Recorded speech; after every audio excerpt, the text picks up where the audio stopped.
ሰላም እንዴት ናችሁ? ይህ ስለ ማንቸስተር ዩናይትድ ብቻ የሚዘገብበት የማንቸስተር ዩናይትድ ኢትዮጵያ የዩቲዩብ ቻናል ነው። ለዚህ ቻናል አዲስ ከሆናችሁ ሰብስክራይብ እያደረጋችሁ ቤተሰብ መሆናችሁን እንዳትረሱ። አዲስ ካልሆናችሁና ደግሞ ሰብስክራይብ ካደረጋችሁ ሼር በማድረግ ተደራሽነታችን እንዲሰፋ እንድታደርጉ በትህትና እንጠይቃችኋለን። ዛሬም እንግዲህ በአዲስ ፕሮግራም ተገናኝተናል። በዛሬው ፕሮግራም ደግሞ ማንቸስተር ዩናይትድ እንግዲህ ከሜዳ ውጭ ተጉዞ በኪንግ ፓወር ስታዲየም ከሌስተር ሲቲ ጋር ያደረገውን 29ኛ ሳምንት የእንግሊዝ ፕሪሚየር ሊግ ጨዋታ 3-0 በሆነ ውጤት አሸንፎ ተመልሷል። ስለዚህ ጨዋታ መነሳት ያለባቸውን ፖይንቶች አንድ ላይ እያነሳን የምንቆይ ይሆናል። እስከ ፕሮግራማችን ፍጻሜ ድረስ አብራችሁ እንድትቆዩ ተጋብዛችኋል። ማንቸስተር ዩናይትድ እንግዲህ ከአሪፉ ወይም ደግሞ ምርጥ ከሚባለው የዩሮፓ ሊግ ሳምንት በኋላ እንግዲህ ያደረገው ከሜዳው ውጭ ተጉዞ ያደረገው ትልቅ ጨዋታ ነው ተብሎ ይታሰባል። ያው የጨዋታው ትልቅነት የተጋጣሚው ትልቅነት አንጻር አይደለም። ምክንያቱም ሌስተር ሲቲ በጣም ጥሩ የማይባል ፐርፎርማንስ ላይ የሚገኝ ቡድን ነው። ካሉት 20 ቲሞችም እንግዲህ 19ኛ ደረጃ ላይ የሚገኝ ቡድን ስለሆነ ያን ያህል ትልቅ የሚባል ቡድን አይደለም። ግን ደግሞ ለማንቸስተር ዩናይትድ ግን ይሄ ሞመንተሙን ለማምጣት እንደዚሁም ደግሞ በዩሮፓ ሊጉ ላይ ያሳየውን ፐርፎርማንስ እንደዚሁም በፕሪሚየር ሊግ ላይ ይደግመዋል ወይም ደግሞ ያሳየዋል የሚለውም ነገር ትልቅ ጥያቄ የሚያስነሳ ጉዳይ ሆኖ ነበር የቆየው። አሁን ደግሞ 3-0 በሆነ ውጤት አሸንፎ ዘና ብሎ አሸንፎ ስለሆነ ደግሞ ጨዋታውን በሚገባ ተወጥቷል ተብሎ ይታሰባል። 1-0 ቢሆን ወይ 2-1 ቢሆን ወይ ተቸግሮ በጣም ተበልጦ በቃ ሌስተሮች እንደምንም ብለው ለምሳሌ የኤፍኤ ካፕ ጨዋታ ላይ እናስታውሳለን። ሌስተር ሲቲ እና ማንቸስተር ዩናይትድ ተገናኝተው ማንቸስተር ዩናይትድ ያለፈበትን መንገድ ከተመለከትን ለምሳሌ እኩል ለእኩል ነበሩ፣ 1-1 ሆነው ከዛ በኋላ መጨረሻ ላይ እንዲሁም ሃሪ ማጉዌር በቴስታ አስቆጥሮ ነው እንዲሁም ማንቸስተር ዩናይትድ 2-1 ያሸነፈው። እሱንም በዛኛው ዙር ላይ ቫር ስላልነበረ ኦፍሳይድ ነበር ኳሱና ኦፍሳይድ በሆነ ጎል ነው ማንቸስተር ዩናይትድ አሸንፎ ጨዋታውን የጨረሰው። ሰው በዛ ሰዓት ማንቸስተር ዩናይትድ የነበረበትን መጥፎ የሚባል ፐርፎርማንስ እናስታውሳለን። ስለዚህ የዛ መጥፎ ፐርፎርማንስ ውጤቱም ደግሞ እንደ ሌስተር አይነት በፕሪሚየር ሊጉ የደረጃ ሰንጠረዥ 19ኛ ደረጃ ላይ ያለና ኦልሞስት ወርዷል ብላችሁ ማሰብ ትችላላችሁ። የሳውዛምፕተን ነው አይደል እስካሁን በደንብ ያረጋግጥ ነው። እስካሁን ድረስ በ29 ጨዋታ 9 ነጥብ ብቻ ይዞ በ20ኛ ደረጃ ላይ የሚገኘው ሳውዛምፕተን ነው። ግን የሌስተርንም ሁኔታ ብንመለከት መውረዱ እንደማይቀር የሆነ ፍንጮች ይሰጡናል። በ29 ጨዋታ 17 ነጥብ ነው እስካሁን ድረስ ያለው። ከሱ በላይ የሚገኙ ኢፕስዊች ጋር ተመሳሳይ ናቸው። ሁለቱም እኩል ነው የሚሸነፉት ምናምን ነገርና ነጥባቸውም ተመሳሳይ ነው። ግን ወልቭስን ከተመለከትን ግን 6 ነጥብ ነው ያለው። በዚህ ሰዓት እንግዲህ የ9 ነጥብ ልዩነት ነው ያላቸው። የ9 ነጥብ ልዩነቱን ጋፑን ያጠቡታሉ ማለት ማቴማቲካሊ እኮ ገና ነው፣ የተረጋገጠ ነገር የለም። ግን ማቴማቲካሊ ያለውን ነገር ሳይሆን ከፐርፎርማንስ ዋይዝ አንጻር ተመልክተን ካየናቸው ግን እንደዛ የሚያደርጉበት አጋጣሚ አይኖርም። እንደዚህ አይነት ጥሩ የማይባል ሲዝን እያሳለፈ የሚገኝ ቡድን ከማንቸስተር ዩናይትድ ጋር ተፎካክሩ ተጫውቶ ፌር ባልሆነ መንገድ እንዲሁም ሩድ ቫን ኒስተልሮይ ከጨዋታው በኋላ እኮ ሃሪ ማጉዌር በፈርጊ ታይም ነበር ጎል አስቆጥሯል ተብሎ ሲባል የነበረውና ሲጠይቁት አይ በፈርጊ ታይም አይደለም የተሸነፈው፣ በፈርጊ ታይም ሳይሆን በቫር ታይም ወይም በኦፍሳይድ ታይም ነው የተሸነፈው ብሎ እንደዛ አፉን ሞልቶ ነበር የተናገረው። የተሻለ ቻንስ ይገባን ነበር፣ አትሊስት ወደ ቀጣይ ኤክስትራ ታይም ላይ መሄድ ይጠበቅብን ነበረ፣ በጣም ምርጥ የሚባል ፐርፎርማንስን ያሳየ ነው ብሎ ተናግሮ ነበር። ዚስ ማች እንዲናገር ያስባለውን ፐርፎርማንስ ነበር ማንቸስተር ዩናይትድ ከዚህ በፊት የነበረው ከሌስተር ሲቲ ጋር ያደረገው የቅርብ ጊዜ ግንኙነቱ ላይ ያስመዘገበው ውጤት ማለት ነው። በዚህኛው ጨዋታ ላይ ግን 3-0 በሆነ ውጤት ነው ያሸነፈው። ስለዚህ ዘና ብሎ ከማሸነፉ ከመጫወቱም አንጻር ደግሞ በብዙ አይነት መልኩ እንደ በፊቱ ዲፖ ነው ተከላክሎም አይደለም ያሸነፈው፣ በጥሩ ጨዋታና በጥሩ እንቅስቃሴ ነበር ያሸነፈው። በዚህም ምክንያት እንግዲህ ይሄ ትልቅ ጨዋታ ነው ተብሎ ሲጠበቅም የነበረው ትልቅ ጨዋታ ማለት ቅድም ካልኳችሁ መሰረት ማንቸስተር ዩናይትድ በድል አጠናቆታል። 3 ጎሎችንም አስቆጥሮ እንግዲህ በ3 ጎል ልዩነት አሸንፎ በዚህ ሳምንት እንግዲህ በ3 ጎል ልዩነት ያሸነፈው ሁለተኛው ጨዋታው ሆኖለታል ማለት ነው። ምክንያቱም የባለፈው የሐሙሱ የዩሮፓ ሊግ ጨዋታ ላይ ሪያል ሶሲዳድን 4-1 ነበር ማሸነፍ የቻለው 3 የጎል ልዩነት ማለት ነው።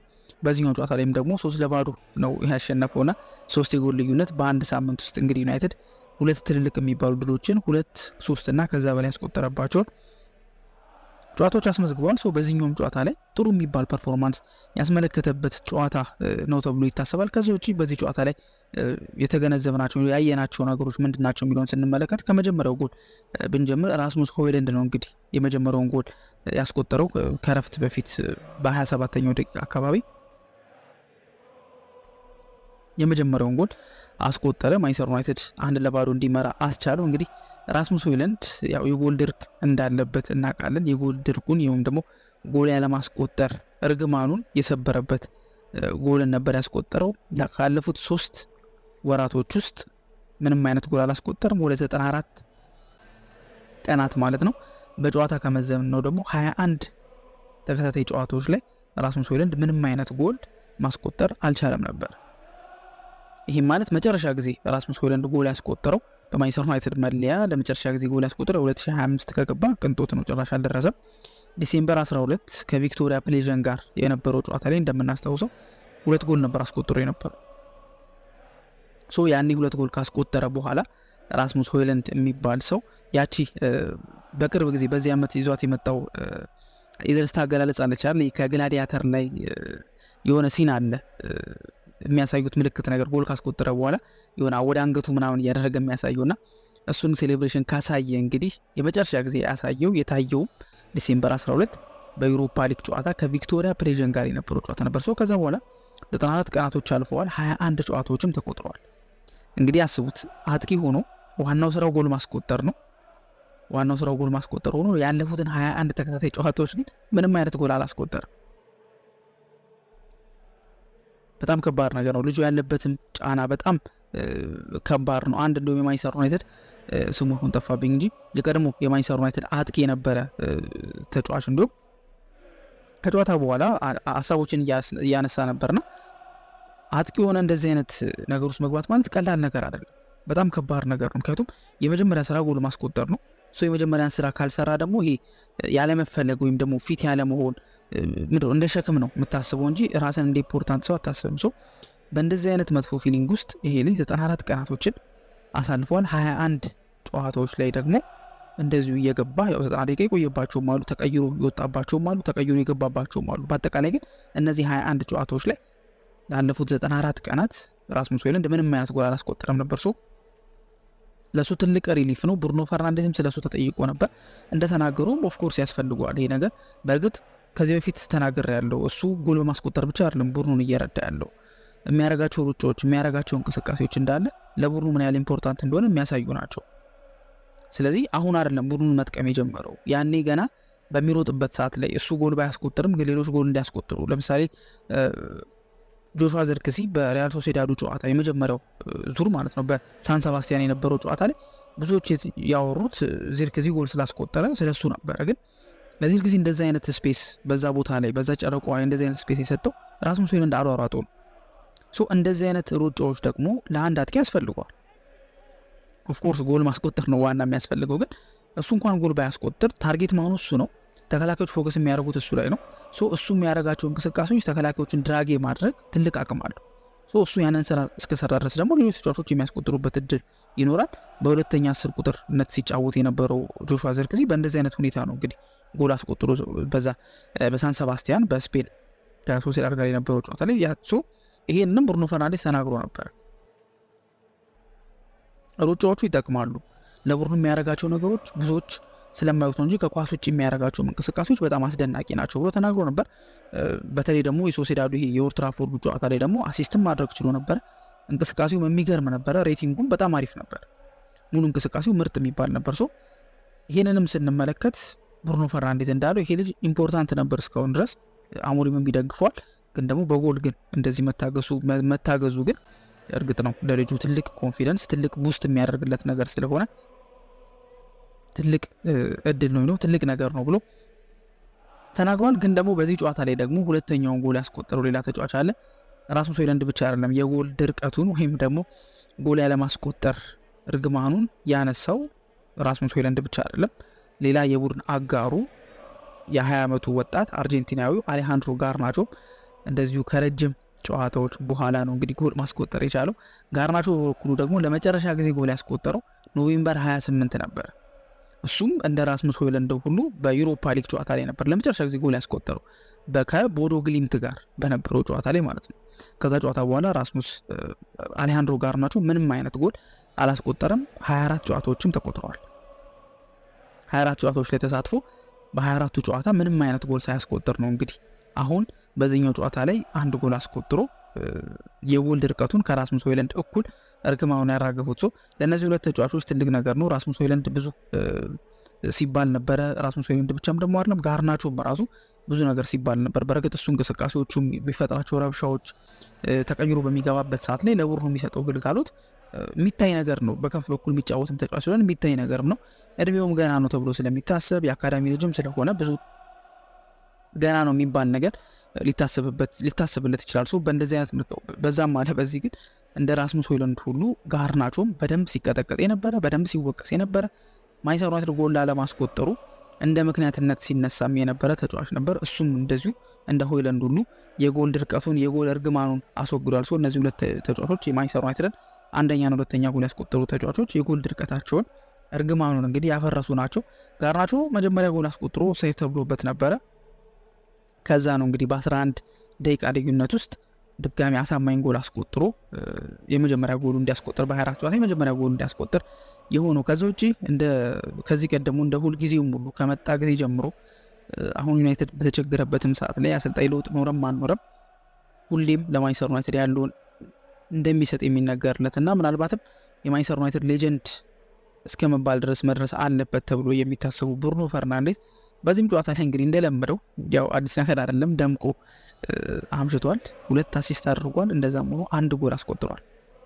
እነዚህ ነገሮች ተደማምረው 62 ለማንቸስተር ዩናይትድ በፕሪሚየር ሊጉ እስካሁን ድረስ 62 ጎል አስቆጥሯል፣ 50 አሲስት አድርጓል።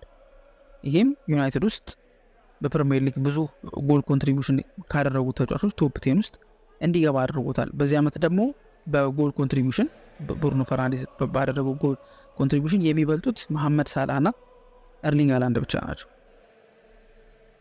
ብሩኖ ፈርናንዴዝ በእንደዚህ አይነት ማንቸስተር ዩናይትድ ውስጥ ሆኖ በእንደዚህ አይነት በጣም በቃ ትክክል ባልሆነ አቅጣጫ ላይ እየሄደ ያለ በጣም ፐርፎርማንሱ የወረደ ጫና የሚበዛበት ቡድን ውስጥ ሆኖ እንደዚህ አይነት ፐርፎርማንስ ማሳየት ቀላል አይደለም። የልጁን ኢንዲቪጁዋሊ ምን ያህል ስራዎች እንደሚሰራ ጫና ተሸክሞ ምን ያህል በምሳሌ እንደሚመራ ያሳየበትም ጨዋታዎችን ብዙ አሳልፏል። ይሄ ብቻ አይደለም። እንደዚህ አይነት ቁጥሮች ግን በምንመለከትበት ሰዓት ላይ ልጁ ምን ያህል ለማንቸስተር ዩናይትድ እየጠቀመ እንደሆነ እንደሚባለው ምናልባትም እሱ ባይኖር ማንቸስተር ዩናይትድ የት ሊደርስ ይችላል የሚባለውም ነገር አስጊ እንደሆነ በተደጋጋሚ እያስመሰከረበትም ሁኔታ አለ። ያው እንደ ሮይ ኪን አይነት ሰው እየጮኸበት እየተሰደበውም ቢሆን ብሩኖ ፈርናንዴዝ ግን ያለውን ከመስጠት ወደኋላ እንደማይሄድ ግልጽ ነገር ነው። ሌላ በዚህ ጨዋታ ላይ የተመለከትነው ነገር ደግሞ ምንድነው? ከአርሰናል የመጣው እንግዲህ የ18 ዓመቱ ታዳጊ አይደን ሄቨን በጣም ምርጥ የሚባል እንቅስቃሴ ነበር ሲያደርግ የነበረው። ሪከቨሪ ራኑ በጣም የሚገርም ነው። ከኳስ ጋር ያለው መረጋጋት ኮንፊደንሱ የሚያስደንቅ ነው። ታክሎቹ የሚገርሙ ናቸው። አደጋን ሴንስ የሚያደርግበት መንገድ የሚያስደንቅ ነው። ፊዚካሊቲው በጣም የሚገርም ነበርና በጣም ምርጥ የሚባል ፈርስት ሃፍን ነበር አሳልፎ የነበረው። ግን ደግሞ ከ51ኛው ደቂቃ አላለፈም። የእሱ ምርጥ ፐርፎርማንስ ከፓትሰን ዳካ ጋር ባደረጉት የተወሰነ ኳስ ለማግኘት እሱ ያኛው ለማጥቃት ይሄ ለመከላከል ባደረጉት ጥረት እንግዲህ አይደን ሄቨን ተጎርቶ በስትሬቸር ነው እንግዲህ የወጣውና የእሱም ሁኔታ እንግዲህ ትልቅ ከጨዋታው ላይ የተገነዘው ያየ ነው ነገር ነው። እንግዲህ ጉዳቱ ምን ያህል ነው የሚለው ነገር ገና አልታወቀም። ቴስቶች ይኖራሉ ብሏል ሩበን አሞሪም። እንግዲህ ከዚህ በኋላ ነው ይፋ የሚደረገው ማለት ነው። እንደዚሁም ደግሞ ሃሪ አማስም እንግዲህ በ18ኛ የልደት በዓሉ ቀን በዕለቱ ዕለት የመጀመሪያ የፕሪሚየር ሊግ ጨዋታውን አድርጓል። ይሄም እንግዲህ ለሱ ስፔሻል የሚባል ቀን ነው ብለን ማሰብ እንችላለን። ከዛ ውጪ ማንቸስተር ዩናይትድ ደረጃውን አሻሽሏል። እንግዲህ ቶተንሃም ሆትስፐርስ መሸነፉን ተከትሎ በፉልሃም እንግዲህ ቶተንሃም ተሸንፏል ማንቸስተር ዩናይትድ። ስለዚህ ደረጃው ወደ 13ኛ ከፍ አድርጓል። በ29 ጨዋታ 37 ነጥቦችን በማስመዝገብ ማንቸስተር ዩናይትድ 13ኛ ደረጃ ላይ ይገኛል። አሁን ላይ ከ11ኛ ከ10ኛው ካለው ቲም ጋር ብዙ ርቀት የለውም ማለት ይቻላል። በዛ ላይ ማንቸስተር ዩናይትድ ገና ሊጉ እስኪጠናቀቅ 9 ጨዋታዎች ይቀራሉ። በእነዚህ 9 ጨዋታዎች እንግዲህ በ27 ነጥቦች ውስጥ ምን ያህል ይገኛል የሚለው ነገር እንዳለ ሆኖ ግን ዩናይትድ ስቲል 11ኛ ከሚገኘው ብሬንትፎርድ ያላቸው የነጥብ ልዩነት 4 ነጥብ ብቻ ነው። ክሪስታል ፓላስ በእርግጥ አንድ ቀሪ ጨዋታ ይኖረዋል። ያን ካሸነፈ ወደ 42 ከፍ ይላል። ግን እስካሁን ድረስ ግን 39 ያለው ከማንቸስተር ዩናይትድ በ2 ብቻ ነው ከፍ የሚለው ማለት ነው። ከቶተንሃም ከኤቨርተንና ከዌስትሃም ደግሞ ማንቸስተር ዩናይትድ በ3 ነጥብ ከፍ ብሎ ይገኛል ማለት ነው። እንግዲህ ወራጅ ቀጠና ላይ ካሉት ኢፕስዊች እና ሌስተር ደግሞ ማንቸስተር ዩናይትድ በ20 ነጥብ ልቆ ነው የሚገኘውና ያው ይሄ የመውረዱ ምናምን የመሳት ላይ እንደ ጨዋታ እንደ ቀልድ ነገር ሲወራ ነበር። በዛው ግን አያይዤ ልንገራችሁ ብዬ ነው ያለው የነጥብ ልዩነት 20 ነጥብ ደርሷል ማለት ነውና 13ኛ ደረጃ ላይም ነው። ሶ ማሸነፉ ደረጃው ላይም ትልቅ ለውጥ አድርጓል ማለት ነው። ስቲል ግን የግብ ዕዳ ላይ የሚገኘው 37 ጎሎችን አስቆጥሮ 40 ጎሎች ተቆጥሮበታል። -3 ነው እንግዲህ የግብ ልዩነቱ ጎል ዲፍረንስ 3 የግብ ዕዳ አለበት። ከዚህ በኋላ በዚሁ አቋሙ የሚቀጥል ከሆነ ግን እነዚህ ነገሮች ሊሻሻሉ እንደሚችሉ የተወሰኑ ፍንጮችን ያየንበት ጨዋታ ነበረ። ከዛ ውጪ ሩበን አሞሪም ከጨዋታ በኋላ አስተያየቱን ሰጥቶ ነበረ። በጋዜጠኞች ለቀረበለት ጥያቄ ቡድኑ ኢምፕሩቭ እንዳደረገ ተናግሯል። ያለፉት ጨዋታዎች ላይ እንግዲህ በደንብ ኢምፕሩቭ እንዳደረገ ጋዜጠኞቹም ኢምፕሩቭ አድርጓል፣ ግን ምንድነው ምክንያቱ ብለውም ጠይቀውት ነበር። እሱ እንዳለውም ከሆነ ምክንያቱ ሊሆን የሚችለው የታይም ጉዳይ ነው፣ የጊዜ ጉዳይ ነው ማለት ተጫዋቾቹን ያወቁባቸው እነሱ የኔን ሀሳብ የተረዱበት እንደዚሁም ደግሞ ያላቸውም የኮንፊደንስ ሌቭልም የጌም ፕላን የጌም ሞዴልን አዳፕት ከማድረግ አንጻር የመጣ መሻሻል ነው ብሎ ተናግሯል። ከዛ ውጪ የኤነርጂ እጥረት በደንብ ተመልክቼ ነበረ። ተጫዋቾቹ በቃ በደንብ ነበር ደክሞ የነበረው፣ በሚታይ መልኩ እንደ ደከሙ ያስታውቅ ነበር። በጣም ላክ ኦፍ ኤነርጂ ተገንዝቤያለሁ ብሎ ተናግሯል። ስለ ብሩኖ ፈርናንዴዝም እንደዚሁ ምን ያህል ጥቅም እንደሚሰጥ ጋዜጠኛው ጠይቆ የምታየውን አይነት ጥቅም ነው የሚሰጠው። ከላከላል፣ ያጠቃል፣ አሲስት ያደርጋል፣ ጎል ያስቆጥራል፣ ሁሌ አቬሌብል ነው፣ ሁሌ ለቡድኑ ምሳሌ ነው ብሎ ስለ ብሩኖ ፈርናንዴዝ ተናግሯል። ስለ አይደን ሄቨንም እንደዚሁ ተጠይቆ ነበረ። ስለ እሱም ሲጠይቅ እንግዲህ ዲፊካልት የሚያደርገው የእሱን ጉዳቱን አላወቅንም እኛ ብቻ ሳይሆን እሱም ገና ወጣት ስለሆነ ገና አዲስ ስለሆነ እዛ ጋር ራሱ ዶክተሮቹ ሄደው ቼክ በሚያደርጉበት ሰዓት ላይ ምን እየተሰማው እንደነበረ በደንብ መናገር ከብዶት ነበረ። ይሄ ነገርም ትንሽ ነገሩ ኮምፕሊኬትድ ያደርገዋል። ብዙ ምርመራዎች ተደርገው እንግዲህ ውጤቱ የሚታወቅ ይሆናል። ግን ደግሞ ልጁ በጣም የሚገርም ፐርፎርማንስ ነበር ያሳየው፣ በጣም አሪፍ ነበር። በእርግጥ ገና በዚህ ጨዋታ ብቻ አይደለም ያሳየው፣ ከአርሰናሉ ጨዋታ ጀምሮ የሚገርም ስራ ነበር ሲሰራ የነበረው። በሶሴዳድም ደግሞታል። እንዲሁም ከዛ በኋላ እኛ ሪላክስድ ይሆናል ብለን አስበን ነበር። ግን ልጁ በደንብ ሪላክስድ ከመሆን ይልቅ በደንብ ፎከስድ ሆኖ ኮንፊደንሱ ሳይቀንስ ወይም ደግሞ በደንብ ደግሞ ኦቨር ኮንፊደንትም ሳይሆን በጥሩ ሁኔታ ነው ጨዋታውን ማኔጅ ሲያደርግ የነበረው። በጣም አሪፍ ተጫዋቻችን ነው። ግን ደግሞ የጉዳት ሁኔታ ምን ያለው ብለው ነገር ለማወገድ ሌላ ምርመራዎች እናደርጋለን ብሎ ተናግሯል። ከዛ ውጭ ኢንተርናሽናል ብሬክ አለ እንደምናውቀው። ማንቸስተር ዩናይትድ ያደረገው የመጨረሻ ጨዋታ ነው። ከዚህ በኋላ 2 ሳምንት ኢንተርናሽናል ብሬክ ይኖራልና አሪፍ ሰዓት ላይ እንደመጣ ነው ሩበን አሞሪም የሚናገረው። ምክንያቱም ተጫዋቾች ሪከቨር እንዲያደርጉ ያደርጋል። የኢነርጂም ደግሞ ሊሚታቸው ላይ ሲደርሱም ተመልክቻቸው ነበርና ታይሚንጉ በጣም አሪፍ ነበረ። በጥሩ ሁኔታ ነው የደረሰልን ብሏል። በኢንተርናሽናል ብሬኩም እንግዲህ ያው አሰልጣኞች አያርፉም፣ እንደዚሁም ደግሞ ፕላን እንዳደረጉም ተናግሯል። ከፕላኖቹ መካከል አንዱ ምንድነው ተጫዋቾችን ዲቫይድ አድርገው ትሬኒንግ እንደሚያሰሩ ተናግሯል። ማለትም ለናሽናል ቲም ያልተጠሩትን ማለት ነው።